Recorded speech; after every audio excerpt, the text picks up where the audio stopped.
Hi, G. Hi, Court. How are ya? Hey, how are you? I'm great. What's new? How are you? How's lacrosse? Good. Good. How about you? It's great. We just finished the fall, and now we're just doing like optional lifting, conditioning, and stuff with our strength coach. That's good. And that's about it. That's all I'm doing. I'm coming home next week, and yeah. How long do you stay home for? So I'm actually only gonna be home for like a week, and then I have to come back here because my family's going on vacation, and I'm flying out of JFK. That's fun. Yeah, so I won't be home very much this break, but yeah. All right, I am ready whenever you are. All right. Thank you for taking the time to talk about this with me today. And I have a couple questions. So, first, can you start by telling us your name, the school you play for, and your position on the team? Sure, yeah. So hi, I'm Courtney Maclay. I play on the lacrosse team at Stony Brook University down in Long Island. I'm a midfielder on the team right now, which is funny actually. I just switched positions last year. I used to play attack. And then I spent a summer doing a lot of running and now I'm a midfielder. That's fun. I'm attack right now, but I wanna switch to mid. Best Um, decision ever, I think. I love it. What stick are you using right now, and is it your favorite, and why do you like it? So right now I have the Gate. So my team's sponsored by Gate, so I use the Gate Apex head. And then the shaft that I use is the Gate Ice, but the men's version. So I like the shaft just because it's a little bit shorter and I didn't cut it at all. Mhm. And I like the thicker feel on the shaft. And then for my head, I really like it because of the way the pocket sits. It allows me to shoot the ball a lot harder. So I love the stick. I wouldn't switch. Yeah. Like Do you like your stick long or short? more on the shorter side, but I've switched from cutting it. Just Uh-huh. I used to cut it as an attacker. I cut it, and then once I switched to midfield, my old assistant coach was like, "You got to have your stick longer. Your shot's gonna be a lot harder, a lot faster." Uh-huh. And in the midfield, you just don't have a longer stick. So I go with the men's shaft, but it's still longer than what I would have cut a woman's shaft to be, but more on the shorter side, yeah. Um, when did you first start playing lacrosse, and what got you into the sport? Okay, so I didn't actually start playing lacrosse till seventh grade, which is a little bit late. I grew up playing travel softball. And then like the second that I could play sports for school, I did.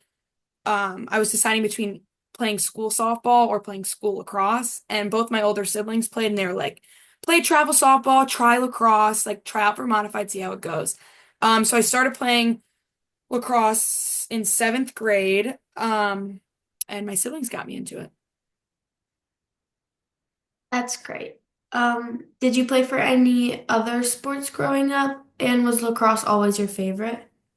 No, actually, so I grew up on softball and then I started playing basketball at a really young age too, and that was always like my first love. Loved basketball. Wanted to play in college. Like I almost switched and went to a different high school just because of the basketball program. And then I played modified in seventh grade lacrosse, loved it.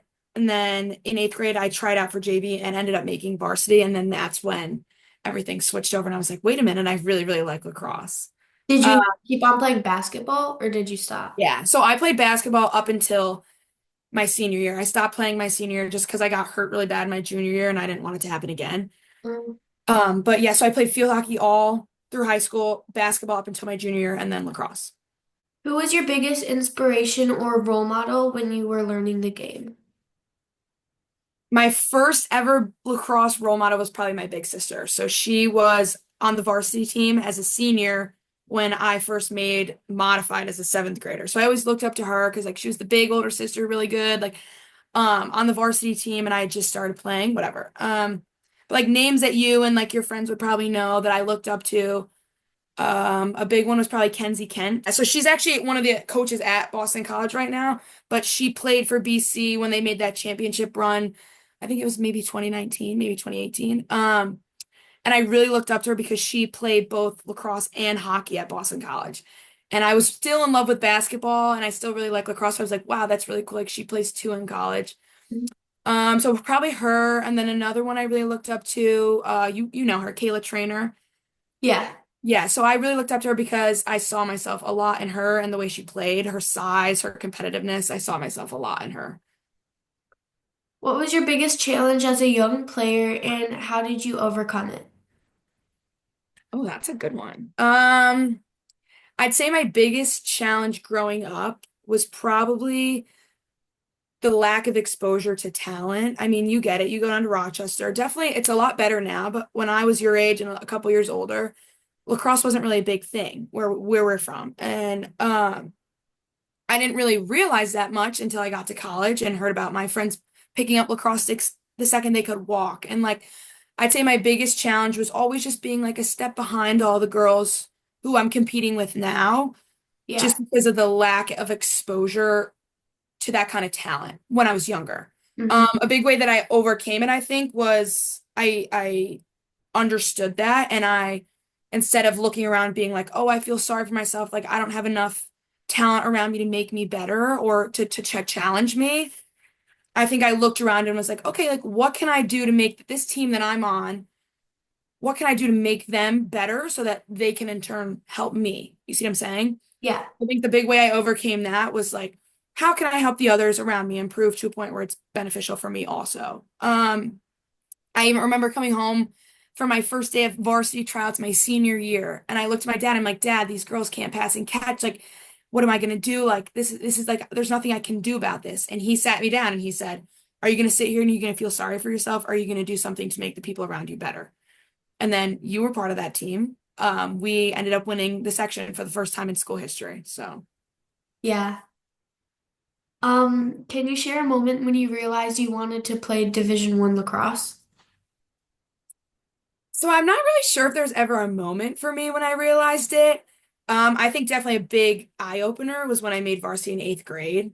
Part of me thought I only made it because of my big sister, but like the coach, I don't, you probably know Coach Courtney, right? She sat me down and was like, "You're a talent I've never seen before. Like I think you can go really far in the sport. I want to put you on my team."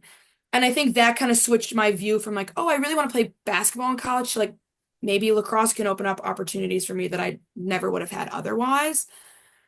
And I think like for a long time I doubted my abilities to play at such a high level, but from that moment or from like that season, I kind of set a goal for myself, like, you know what? I'm gonna really push to try and play for a top 20 Division One program. And I think for me, like I always wanted to play a sport in college. It just came down to whether or not I was gonna play basketball or lacrosse. Uh, what was the recruiting process like for you? Was it stressful or exciting or both? So I actually did it twice. I did it my junior year of high school when everybody does it, and then um during my freshman year I ended up transferring. So I've been around the recruiting process a bunch. I think for me it was exciting. It's always exciting to see where you're gonna go, like see who Mhm. offers you, see what opportunities there are. But I think it was more stressful for me just because I was always on the road. I was always traveling. And I missed a lot of events like that. Like I miss like homecoming, I miss football games, which now I look back on it, I'm like, I'm glad I missed them. I was doing something way more important. Yeah. In the moment, I was like, oh, I'm having FOMO. I miss my friends, like all stuff. So I think the mistake that I made my first time around was I rushed it. I rushed it a Mhm. lot. I enjoyed it, but I wanted it to be over. I wanted the decision to be made. I wanted to carry on with my life. I wanted to enjoy my junior year, whatever. Yeah. Um, I think I didn't have a ton of different options the first time around. Um, I wasn't exposed as much just due to like me not realizing my dream till really late and the fact that like, I live in Buffalo, it's not that popular here. Like Empress at the time, which is doing way better now. I was part of Empress, love that program. I owe them everything. We were still on the smaller side. And so it just like I took the best opportunity I was given, which ended up being the Naval Academy. I love the coaches. I love the opportunities it gave me. It just came down to not being the right place for me. And then the second time around, I went and did it again. I had definitely a lot more options coming from a program with a really highly respected coach. Other coaches, I'm sure, were like, what are they seeing? What is she seeing that I'm not? And so I definitely had a bunch more options. And then I ended up picking Stony Brook because of the player development aspect of their program. And the coaching staff are like a family to me. And they've taken me from a freshman, a scared, timid freshman with two left feet into the player I am today. So yeah, I mean, I definitely owe this place and the people that I met here everything because they've made me who I am on the field and off the field. So yes, it was stressful and exciting, but everything happens for a reason and it turned out the way it was supposed to.